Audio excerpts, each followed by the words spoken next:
তুই যে গাড়ির বিজনেস করতেছিস, তোর থিওরি বা তোর মটোটা আমার খুব সুন্দর লাগছে। তুই একটু এটার ব্যাপারে বল যে তুই গাড়ির বিজনেস কিভাবে করিস, কেন তুই আনকমন কার্স একটু কিনিস। আচ্ছা, মানে এই ব্যাপারটা তুই একটু আমাকে বল। জিনিসটা হচ্ছে আমি তোর অলওয়েজ মানে since I was born, I always had a fascination for cars.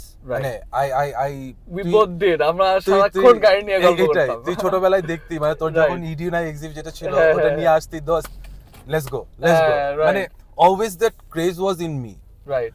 So আমি দোস্ত তখন একবার হঠাৎ করে একটা স্পোর্টস কার কিনি, কজ আমার খুব একটা ইচ্ছা ছিল। তো নিজের টাকা জমায় স্পোর্টস কার কিনছি, আমি ওটার মধ্যে ইনভেস্ট করছি, মডিফিকেশন করছি। সো আই স যে আমার ওটাতে লস খেতে হয় নাই। People actually paid for my effort. মানে তোকে একটু ওয়েট করে কার গাই খুঁজতে হয়? দোস্ত আমার খুঁজতে হয় না। আচ্ছা, see when দোস্ত আমি গাড়ি একটা কিনি, I have already my name written in the automotive scenario. আচ্ছা আচ্ছা আচ্ছা। So people who needs to know me already knows me. Right. আমি দোস্ত যখন গাড়ি কিনি তুই দেখবি আমি ফেসবুকে শুধু একটা ছবি আপলোড করি। People get to know যে সাদিক কাছে এখন এই গাড়িটা আছে। Right. আমি দোস্ত গাড়িটা কিনি নিজের শখে। আমি কিন্তু দোস্ত স্পোর্টস কারটা কিনছিলাম নিজের শখে, but when I sold it off before leaving for UK, আমি দেখলাম যে আমি লসে সেল করি নাই। সো তখন থেকে না মাথার মধ্যে জিনিসটা আসলো যে আমি তো একটা মিথ আছে আমাদের এখানে যে না আনকমন কার্স কিনলে ওটা দিয়ে বিজনেস করা যায় না, বিক্রি করা যায় না, অনেক টাকা লস হয়ে যায়। জিনিসটা এমন না দোস্ত, জিনিসটা হচ্ছে যে আমি আমার শখ পূরণ করতেছি আর কিছু না। ওকে। আমি কিন্তু বিভিন্ন দিন বিভিন্ন গাড়ি টেস্ট করতেছি, রাইট। সো আমার কাছে দোস্ত তুই দেখবি না আমি একটা এক্সিও চালাইতেছি, ইউ নেভার সি মি। কখনো দেখিনি। মানে আমি দোস্ত এইসব এক্সিও এলিয়ন প্রিমিয়াম তো চালাইছি। আমি তোর কাছে ক্রাউনস দেখছি বেশি, মার্ক টুস দেখছি। আমার দোস্ত কথা হচ্ছে যে একটু ডিফারেন্ট গাড়ি চালাবো, নিজের শখটা পূরণ হবে, এন্ড গাড়িটাকে দোস্ত আমি এমন কন্ডিশনে নিব যে কন্ডিশনে people wouldn't mind paying me.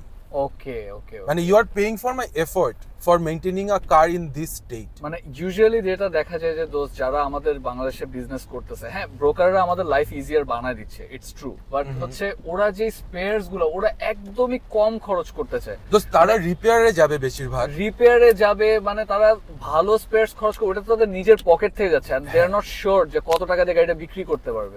সেই জায়গাটা থেকে মনে হয় কেউ যদি তোকে বলে যে ধর যে আমি চাচ্ছি যে আমি এই গাড়িটা খুঁজতেছি, ভাইয়া আপনি একটু পছন্দ করে আমাকে কিনেও দেন এবং ইনিশিয়ালি আমাকে একটু বলে দেন যে আমার কি কি জিনিস চেঞ্জ করা লাগবে এবং আমার কি কি করতে হবে, এটা আপনি একটু করায় দেন।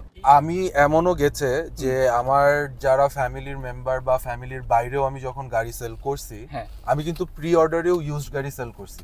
ওকে, সাউন্ডস ভেরি ফানি বাট দোস জিনিসটা অনেক বড় একটা সত্য।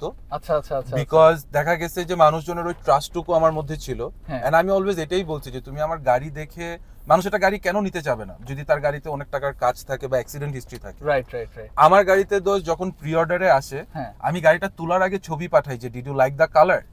গাড়িতে অ্যাক্সিডেন্ট হিস্ট্রি নাই, কোনো কিছু নাই, মানে ওনারশিপ ইজ দেয়ার, ওপেন, কোনো কিছু হিডেন না, কোনো কিছু হিডেন না। আমি কত টাকায় কিনতেছি, কত টাকার কাজ করাইতেছি, কাজ কত টাকার করাইতেছি আমি এটারও রিসিপ্ট দিয়ে দিব।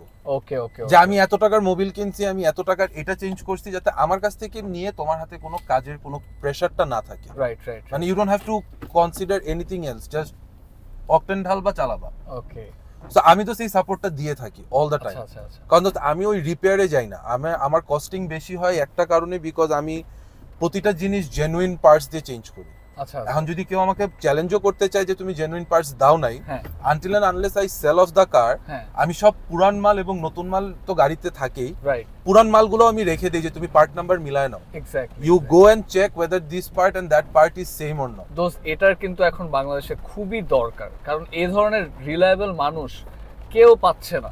মানুষ ইউজড কার্সের দিক থেকে আস্তে আস্তে বেরি হয়ে যাচ্ছে, বিকজ এই যে মানে যারা ব্রোকার তাদের এত বেশি ম্যানিপুলেশন গাড়িটার উপরে থাকে যে তোর বুঝতে বুঝতে 6 মাস চলে যাবে। এখানে আমি একটা জিনিস শেয়ার করি, সেটা হচ্ছে যে তুই যখন শোরুমদের কাছ থেকে গাড়ি কিনবি সব জোড়াতালি কিনবি। রাইট। কেন জোড়াতালি কিনবি? ওরা যে টাকাটা ইনভেস্ট করছে, ওরা প্রফিটের চিন্তায় টাকা খরচ করতেছে, শখের চিন্তায় না, শখের চিন্তায় না। কিন্তু আমি যখন তো সেই গাড়িটাকে সেল করে দিব বা সেল না হোক, আমার এটা 2 মাস লাগুক, 3 মাস লাগুক বা 2 সপ্তাহ লাগুক, আমার কথা হচ্ছে আমি যখন গাড়িটা চালাবো, তুই কিন্তু দেখছিস তো আমাদের কিন্তু ভিডিও করার কথা অনেক আগে, কিন্তু ভিডিও কেন করতে পারতেছি না? আমার বাপ মা এটা নিয়ে চলতেছে। Right right right. আমি কিন্তু তো আমার গাড়িটাতে একটা জিনিস কোনো কিছু নকল বা রিপেয়ার করি না। আমি একদম যা লাগাবো সব একদম মানে ব্র্যান্ড নিউ একদম পারফেক্ট স্টেট লাগাবো। বুঝতে পারছি। তো আমি কিন্তু তো সেটা শখ থেকে করতেছি যে আমার গাড়ি আমি শখে করবো। হ্যাঁ, আমার কিন্তু ব্যবসার চিন্তায় না, আমার 20,000 টাকা লাভ হইলেই তো আমার যাক, আমার শখের জন্য মানুষ 20,000 টাকা দিছে এই গাড়িতে দেখ। কিন্তু শোরুম ওয়ালার তো ওদের শোরুম চালাইতে হয়, ওদের পেট চালাইতে হয়, ওদের কর্মচারী চালাইতে হয়। তো ওরা তখন ওই 2 লাখ টাকা লাভ না করলে হবে না। Right right right. তো ডিফারেন্সটা দোস এই জায়গাতেই যে আমরা যে আমাদের কাছ থেকে গাড়ি নেওয়াতে দোস মানুষজনের ভরসা অনেকটুকু পাওয়া উচিত, বিকজ আমরা দোস ওই ব্যবসার কারণে গাড়ি আসলে বেচি না, আমরা আমাদের শখ শেষ করার পর গাড়িটা আরেকজনের কাছে হস্তান্তর করি। আমি পার্সোনালি সাদির ব্যাপারে একটা কথা যেটা বলবো সেটা হচ্ছে যে এক হচ্ছে ওর সাথে আপনি কথা বলে খুবই মজা পাবেন, আর সেকেন্ড হচ্ছে ও একটু লাক্সারিয়াস লেভেলের, মানে লাক্সারিয়াস লেভেলের বলতে আমরা ধরেন আমাদের ক্রাউনস বা মার্ক টুস এই গাড়িগুলো খুবই ভালো বুঝে। মানে এই গাড়িগুলো একটা মার্ক টু কিন্তু ইউজুয়ালি একটা যে ব্রোকার সে মার্ক টু বুঝবেই না।